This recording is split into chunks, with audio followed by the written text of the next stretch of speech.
What would you do if the whole world saw you as a ghost, a quiet woman defined only by what she had lost?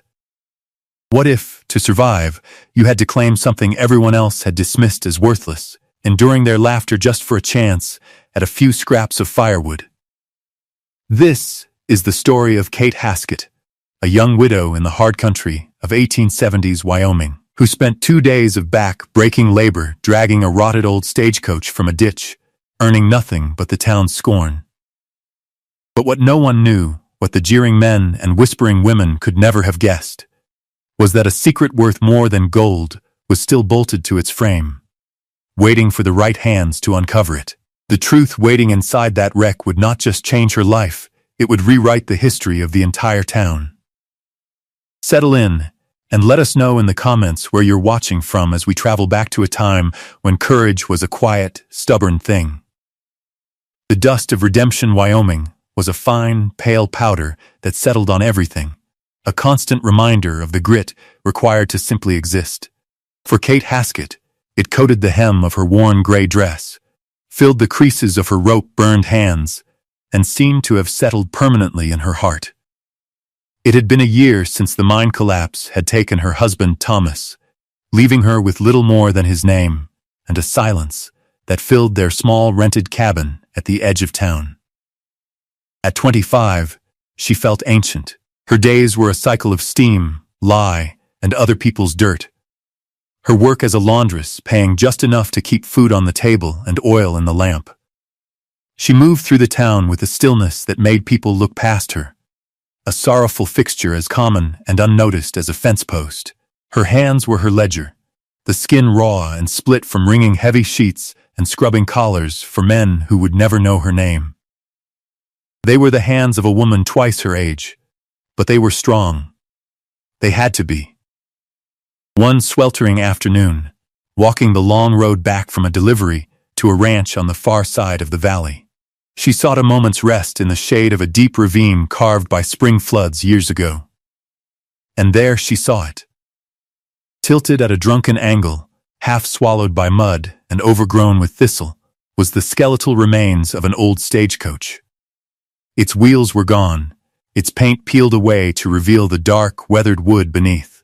It looked like the carcass of some great beast that had fallen and been forgotten by time. Most people hurried past this spot. It was a place of bad memory, the site of the infamous Black Creek payroll robbery 5 years prior. A driver had been killed, the guards wounded, and a fortune in Union Pacific wages had vanished into thin air. The coach was a monument to that violence and loss, an ugly scar on the land. But Kate saw something different. She saw firewood to last a winter. She saw sturdy planks that could patch the leaky roof of her shed. She saw salvage, a small bulwark against the coming cold. In a life measured by the smallest of margins, the derelict coach was not a ghost, it was a possibility. An idea, stubborn and quiet, took root in her mind. It was a foolish idea, a task far too great for one woman and an old, tired mule. But the thought of the warmth from that old wood burning in her stove was a comfort she could not easily dismiss. She stood there for a long time, the sun beating down on her bonnet, her gaze fixed on the wreck. The town of Redemption saw a woman of sorrow, but in that moment, looking at the impossible task before her, Kate Haskett was simply a woman with a plan. A flicker of the person she was before Thomas's death. The determined girl who had crossed the plains stirred within her. The wind whispered through the tall grass in the ravine, a lonely sound that seemed to pull her toward the forgotten coach. The decision once made settled in her bones like stone. The next morning, Kate walked into the territorial clerk's office, a small, dusty room that smelled of stale paper and chewing tobacco. Mr. Abernathy, a man whose face was a permanent mask of mild disapproval, peered at her over his spectacles. "Mrs. Haskett," he said. His tone suggesting her presence was an inconvenience. She kept her voice steady, her hands clasped in front of her to hide their raw state. "I've come about the old coach in the Black Creek ravine," she began. "I'd like to claim it for salvage." Abernathy blinked, then let out a short, dry chuckle. "That wreck? Lord, woman, It's been there 5 years. What in God's name would you want with it? Firewood, she said simply. And scrap. Her directness seemed to amuse him further. Just then, the door swung open, and Marcus Thorne entered, the scent of expensive leather and self-importance filling the small space. Thorne owned the largest ranch in the valley and held the note on half the businesses in town. He was handsome, arrogant, and carried the unthinking cruelty of a man who had never known a day of hardship. He'd known Thomas, and since his death, had treated Kate with a kind of predatory pity that made her skin crawl. Well, Abernathy, Thorne boomed, his eyes landing on Kate with a dismissive smirk. What business brings the town's hardest worker to your fine establishment? Abernathy, eager to please the town's most powerful man, gestured toward Kate. Mrs. Haskett here has a mind to haul that old stagecoach out of the ravine. Thorne threw his head back and laughed, a loud, grating sound that echoed in the quiet office. The coach? That pile of splinters? By herself? He turned his full attention to Kate, his eyes mocking her. And what will you do with it, Kate? Build yourself a palace? It'll take you a month just to dig it out. Kate's face burned, but she held his gaze, her expression unchanging. Silence was the only armor she possessed. It's worthless, Thorne continued, waving a dismissive hand. But if you want to make a spectacle of yourself for a pile of rotten wood, be my guest. He thought the matter was settled, a good joke to tell his friends at the saloon. But Kate did not waver. She turned back to the clerk. Is there a fee to claim it? She asked, her voice quiet but firm. Abernathy, flustered, shuffled through some papers. $1 for the filing, to make it official. But it's a waste of money. Without a word, Kate reached into the small purse tied at her waist and produced a worn silver dollar. It was a significant sum for her, money meant for flour and salt. She placed it on the counter. The coin made a solid, definitive sound in the quiet room. Thorne's smile faltered for a fraction of a second, surprised by her resolve. Abernathy sighed, stamped a form, and pushed it toward her. Just like that, the forgotten wreck, the town's monument to failure, was hers. She had purchased her own humiliation for the price of $1. What was it that made her go through with it? Was it pure desperation for the firewood she claimed to need, or was something else at play? What secret does a forgotten object hold when it has been dismissed by everyone? Let us know what you think in the comments below, and be sure to subscribe for more stories of hidden history. Now, as Kate walked out of that office, the laughter of Marcus Thorne following her into the street, her real work was just beginning. The news of Kate Haskett's folly spread through Redemption faster than a prairie fire. By noon, it was the primary topic of conversation in the general store, the saloon, and over every fence in town. The image of the slight widow attempting to move a 2-ton stagecoach, with nothing but an old mule, was a source of endless amusement. Heard Kate's building a mansion, one man snickered at the bar, and the line was met with a chorus of laughter.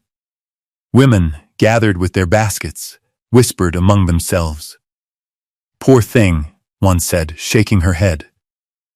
Grief has surely addled her mind. The pity was worse than the scorn. It painted her as fragile and broken, a perception she despised. Kate felt their eyes on her as she led her mule, Gideon, from his small lean-to. Gideon was as old and worn as she felt, a creature of habit and slow, steady paces. He flicked an ear as she harnessed him, his large, liquid eyes seeming to question the day's strange proceedings. The work began under the full glare of the afternoon sun and the town's collective gaze. She started by digging. The coach was sunk deep in the earth, its undercarriage held fast by years of compacted soil and stubborn rock. The rhythmic scrape of her shovel against stone was the only sound in the ravine, a lonely counterpoint to the distant hum of the town. Hours passed. Sweat soaked through her dress, plastering it to her back. Her hands, already tender, began to blister anew. By late afternoon, Marcus Thorne made good on his promise of a spectacle. He rode out on his fine black stallion, two of his well-dressed friends in tow. They reined in their horses at the lip of the ravine, looking down at her like spectators at a Roman circus. "Still at it, Mrs. Haskett?" Thorne called down, his voice dripping with condescension. "You've moved almost a whole shovelful. At this rate, you'll have it out by the next century." His friends roared with laughter. Kate didn't look up. She just kept digging, her movements deliberate, her focus narrowed to the earth in front of her. Her refusal to acknowledge him was a small, silent rebellion. After a few more jeers, they grew bored and rode away, leaving her in a cloud of dust and humiliation. She worked until the sun bled into the western hills, painting the sky in hues of orange and bruised purple. As dusk settled, a figure approached from the direction of the river. It was an old woman named Evangeline, who lived alone in a small cabin upstream. The townspeople were wary of her. She was of Arapaho descent and kept to the old ways, trading in herbs and speaking in a language most didn't understand. She moved with a quiet grace, her face a beautiful map of wrinkles. She stopped near Kate, her dark eyes taking in the scene. The exhausted woman, the patient mule, the half-buried coach. For a long moment, she said nothing. Then, she looked from the rotting wood to Kate's determined face. Her voice, when she spoke, was low and raspy, like dry leaves skittering across stone. "Some things don't want to be forgotten," she said, her gaze intense. "They just wait for the right hands." Kate, leaning on her shovel for support, could only stare. The words were strange, cryptic. She had no idea what they meant. Evangeline gave a slow, deliberate nod, as if she had delivered a message of great importance, then turned and continued on her way, melting back into the twilight. Kate was left alone with the old woman's words hanging in the cooling air, a strange and unsettling premonition she couldn't yet decipher. The first day's labor had only succeeded in revealing the true scale of her task. The second day was a battle of leverage and sheer will. Kate used heavy ropes, wrapping them around the coach's sturdy frame and anchoring them to a thick cottonwood tree. She hitched Gideon to the lines, urging him forward with quiet, steady words. The mule strained, his muscles bunching, the ropes groaning in protest. The coach shifted, a mere inch, with a sound of tearing roots and sucking mud. It was a victory so small it was almost imperceptible. But it was a victory nonetheless. For 2 full days, this was her world. The scrape of the shovel, the strain of the rope, the patient breathing of her mule, and the weight of the town's judgment. On the evening of the third day, with a final, agonizing pull that left Kate trembling with exhaustion, the coach lurched free from its earthen prison. It sat on the lip of the ravine, listing badly, a wounded thing dragged back into the light. The journey from the ravine to her cabin was a slow, punishing procession. She couldn't haul the entire wreck at once. It had to be disassembled, moved piece by painful piece. She used an old axe and a pry bar, her blows echoing in the quiet landscape. She dragged heavy sections of the wall, the roof, the floorboards, loading what she could onto a makeshift travois pulled by Gideon. Each trip was a fresh parade for any onlookers, a new reason for them to shake their heads. By the time she had moved the last of it, a week had passed.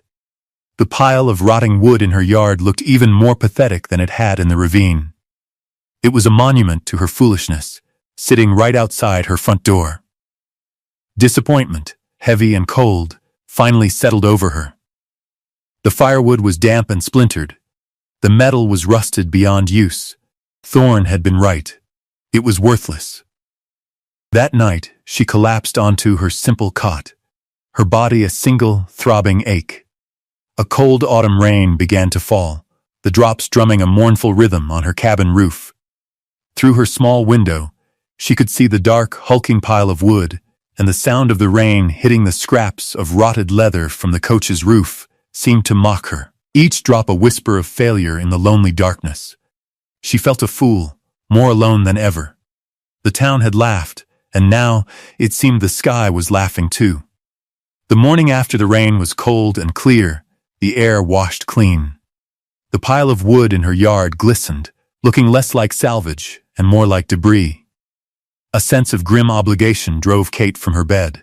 She had made this mess. Now she had to deal with it. She put on her sturdiest boots, grabbed her axe, and went outside, determined to at least chop the wood into burnable lengths before the first snow. Her silent companion, Gideon, watched from his lean-to, his breath pluming in the crisp air. She started with the side panels, the wood splitting easily, rotten and soft. It was unsatisfying work. Then she turned her attention to the interior pieces she had dragged home, the benches and seats. Most were simple plank construction, already falling apart. But one seat, the forward-facing passenger bench, was different. It had fought her during the disassembly, refusing to come loose easily. Now, lying on its side in the damp grass, it seemed to stubbornly hold its form. She began to pry at the seat's upholstery, hoping to get to the wood beneath. The leather was cracked and stiff, but as she tore it away, she saw the frame. And that's when she noticed the first thing that didn't fit. The seat wasn't just nailed to the coach's floorboards. It had been bolted. Not with ordinary bolts, but with thick, heavy-headed, blacksmith-forged bolts that went straight through the main chassis beams. They were deeply rusted, but their purpose was unmistakable, to hold this specific seat to the frame with incredible force. Why? Why would a simple passenger seat need to be anchored like a ship's mast in a storm? She ran her fingers, the calluses rough against the cold metal, over the squared-off bolt heads. It was over-engineered, a secret strength hidden beneath the mundane surface of a passenger bench. Curiosity piqued. She tried to budge it. She put her pry bar under the edge of the seat and heaved with all her weight. The wood groaned, but the bolts held firm, mocking her effort. It was built to withstand enormous force. A memory surfaced, a story Thomas had told her about strong rooms on riverboats, hidden compartments for valuables. But this was a stagecoach, meant for speed and lightness. Such a heavy, reinforced section made no sense. It was an anomaly, a question without an answer. She stood up, looking at the strange, immovable bench. The laughter of Marcus Thorne echoed in her memory, his mocking words about her building a palace. A flicker of defiance sparked in her chest. The town saw worthless junk. Thorne saw a joke. But this bench, with its hidden strength, felt like something else entirely. It felt like a secret.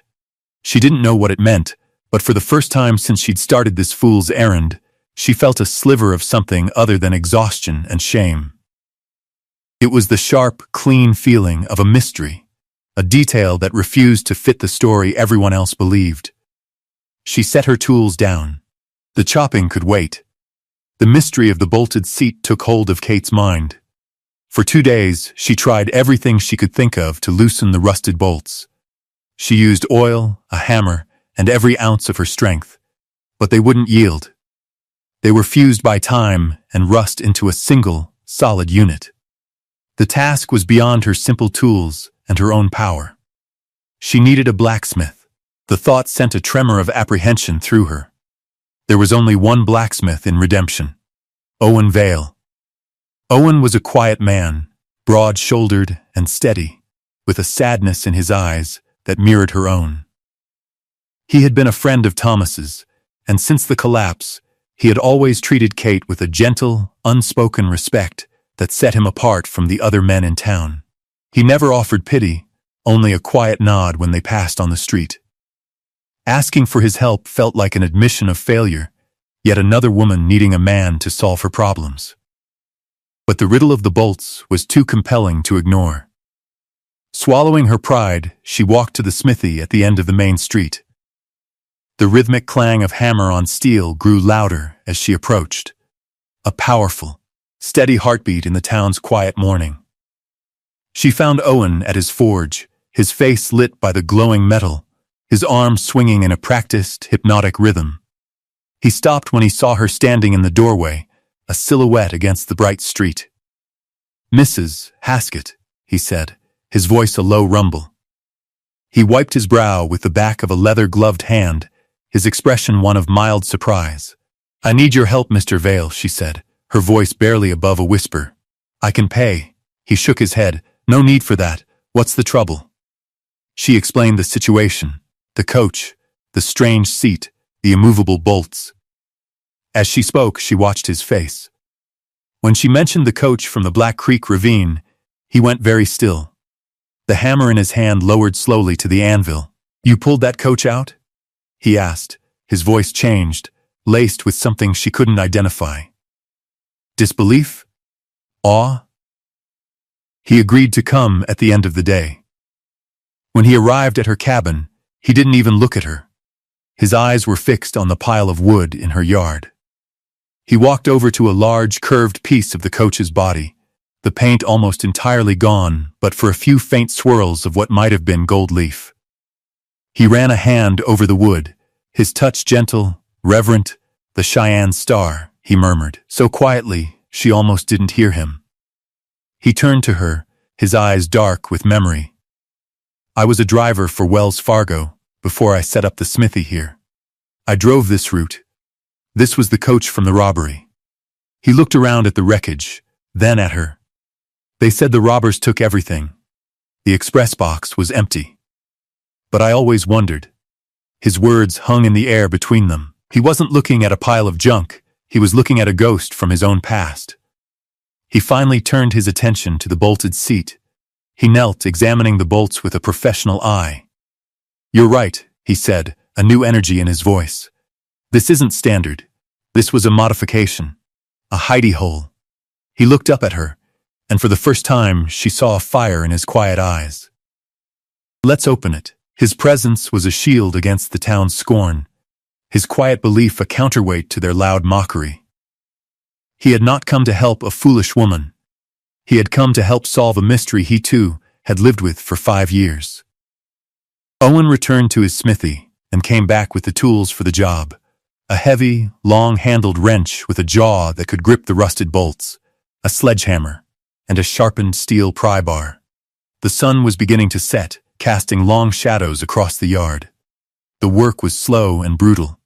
Owen positioned the wrench on the first bolt while Kate held it steady, her hands pressed against the cold steel. He strained, his muscles cording in his arms and back. The wrench didn't move. "It seized solid," he muttered. He took up the sledgehammer. "Stand back." He swung the hammer in a short, powerful arc, striking the handle of the wrench with a deafening clang of metal on metal. The sound echoed through the quiet evening. He struck it again, and again, the impacts vibrating through the ground. A few neighbors peeked out their windows, their curiosity piqued by the noise. Finally, with a sharp crack like a gunshot, the rust seal broke. The bolt groaned, then began to turn. They worked like that for over an hour, a silent team united by a common purpose. Owen would strike, and Kate would help turn the wrench, the two of them moving in a rhythm of shared effort. One by one, the 4 massive bolts surrendered. When the last one was free, they both stood back, breathing heavily in the cool air. The moment felt charged, sacred, using the pry bar. Owen carefully leveraged the heavy seat up. It lifted with a groan of protesting wood. And there, nestled in the space beneath, was a flat iron box. It was about 2 feet long and a foot wide, its surface dark with rust but otherwise intact. It wasn't the main express box, which would have been large and obvious. This was a secret, custom-built Strongbox, bolted directly to the chassis and hidden perfectly by the passenger seat above it. A wave of dizziness washed over Kate. The laughter of the town, the whispers, Thorne's smug face, it all dissolved in this singular, vindicating moment. The box was locked. There was no key. Owen looked at Kate, a question in his eyes. She gave a single, sharp nod. He positioned the sharpened end of the pry bar in the seam of the lid and, with a grunt of effort, brought the sledgehammer down upon it. The lock, old and brittle, shattered on the third blow. With the pry bar, he slowly, carefully lifted the heavy lid. Kate leaned in, her heart pounding against her ribs. Lantern light from her cabin window spilled over the contents. There were no gold coins, no stacks of cash, The box was filled with neat, oilskin-wrapped bundles. Owen gently lifted one out and handed it to her. Her hands trembled as she unwrapped the packet. Inside were papers, stacks of them. She recognized the letterhead immediately: Union Pacific Railroad. They were payroll ledgers, bank drafts drawn on a Denver bank, and account books. And at the very bottom, tucked inside a folded ledger, was a single, sealed envelope. On it was written a name: Governor Isaac Thorne. Marcus Thorne's late father, the man revered as the founding patriarch of redemption. With trembling fingers, Kate broke the seal and unfolded the letter inside. The sloping, elegant handwriting detailed a plan not of robbery, but of calculated deception, a staged holdup to conceal a massive embezzlement, a crime orchestrated by the very men who had built the town. And the letter was signed by 3 of them. The discovery left them in stunned silence. The wind rustled the papers in Kate's hands, the names and numbers representing stolen wages, ruined finances, and a 5-year-old lie that had become the town's history. Just as the enormity of what they held began to sink in, the weather turned. The sky, which had been clear moments before, was now a dark, bruised canopy. A low rumble of thunder echoed from the mountains, and a fierce, cold wind whipped through the yard, scattering leaves and dust. It was as if the unearthing of the secret had summoned a physical storm. They quickly gathered the papers, wrapped them back in their oilskin protectors, and hurried inside Kate's small cabin, shutting the door against the rising gale. Inside, by the warm, steady glow of her kerosene lamp, they laid the documents out on her small wooden table. The letter from Isaac Thorne was a confession and a conspiracy, naming his partners, the town's first judge and the president of the bank. They had systematically siphoned funds from railroad contracts, and the robbery was a desperate, violent scheme to cover the shortfall before an audit. The storm hit with full fury. Rain lashed against the windows and wind howled around the corners of the cabin. In the midst of the tempest, a frantic, desperate banging sounded at the door. Owen and Kate exchanged a look of alarm. Owen opened the door to reveal a man, soaked to the bone, his face pale with panic.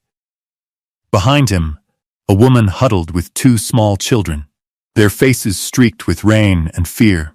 "Please," the man begged, his voice cracking. "Our wagon, the axle broke in the wash. The water's rising." It was a family of settlers, strangers, caught in a flash flood. This was the test. In her hands, Kate held the power to ruin the most powerful family in the territory, to claim a reward that would change her life forever. It would have been easy to turn them away, to guard her secret, to focus only on her own impending victory. But looking at the frightened faces of the children, she saw not an inconvenience, but a duty. She saw herself, a year ago, adrift and in need of shelter. "Bring them in," she said without hesitation. She and Owen helped the family inside, settling them near the small wood stove. Kate gave them her last loaf of bread and made a pot of coffee, her actions calm and certain. The father, a man named Miller, noticed the papers still spread on the table. He leaned closer, his eyes widening. "Is that Union Pacific script?" he asked, his voice full of a painful awe. "My brother was a foreman on that line. He lost everything when that payroll vanished. They accused him of being in on it. Ruined him." The abstract crime in her hands suddenly had a human face, a story of real suffering. Just then, through the shriek of the wind, they heard the sound of a horse outside. A sharp knock came at the door. It was Marcus Thorne, cloaked and dripping, his face a mask of suspicion. He had seen the light in her cabin, and Owen's horse tied outside. "Quite a gathering, Mrs. Haskett," he said, his eyes sweeping the room, lingering on the strangers and the papers on the table. "I came to see if you were all right in the storm." But it was not a question of concern, it was a threat. "You should be careful," he added, his voice low. "Playing with things that don't concern you can be dangerous." Kate looked at him, the damning letter from his father resting mere feet away. She said nothing. Her silence, now backed by the weight of the truth she held, met his gaze and did not falter. He searched her face for the fear he was used to seeing, but found only a profound and unnerving calm. The storm broke before dawn. The world outside was washed clean, the air sharp and cold. Mr. Miller and his family, warm and fed, looked at Kate with a gratitude that went beyond words. "We're in your debt, ma'am," he said, his voice thick with emotion. After making arrangements for Owen to help him repair his wagon, the settler left, promising to share the story of her kindness with anyone who would listen. For Kate, the night had clarified everything. The truth she held wasn't just a weapon for vengeance or a ticket to wealth. It was a debt to be repaid to men like Mr. Miller's brother. She wrapped the papers carefully, her movements no longer hesitant or fearful, but filled with purpose. Accompanied by Owen, she walked into the center of town. The streets were muddy, the citizens emerging to inspect the storm's damage. Whispers followed her, the usual mixture of pity and curiosity, but today they seemed distant, irrelevant. She did not go to the local sheriff, a man who owed his position to the Thorne family. Instead, she walked directly into the hotel, where the circuit judge, a man named Elias Vance, was taking his breakfast. Judge Vance was known for his stern demeanor and his incorruptible reputation. He looked up, annoyed at the interruption, as Kate and Owen approached his table. "Mrs. Haskett," she said, her voice clear and steady. "I apologize for the intrusion, Your Honor, but I believe this concerns you." She laid the oilskin-wrapped bundle on the table beside his plate. Intrigued, the judge wiped his mouth with a napkin and unwrapped the package. He picked up one of the bank drafts, his eyebrows rising. He examined the payroll ledgers, his expression growing grim. Finally, he unfolded the letter from Isaac Thorne. He read it once, then a second time, his face becoming a stony mask. The clatter of the hotel dining room seemed to fade into a respectful silence as people watched the quiet drama unfold. Judge Vance slowly folded the letter and looked up at Kate, his gaze no longer annoyed, but filled with a profound and startling respect. "Mrs. Haskett," he said, his voice low but carrying across the room. "Where did you find this?" She told him the story, simply and without embellishment, the scorn, the labor, the discovery.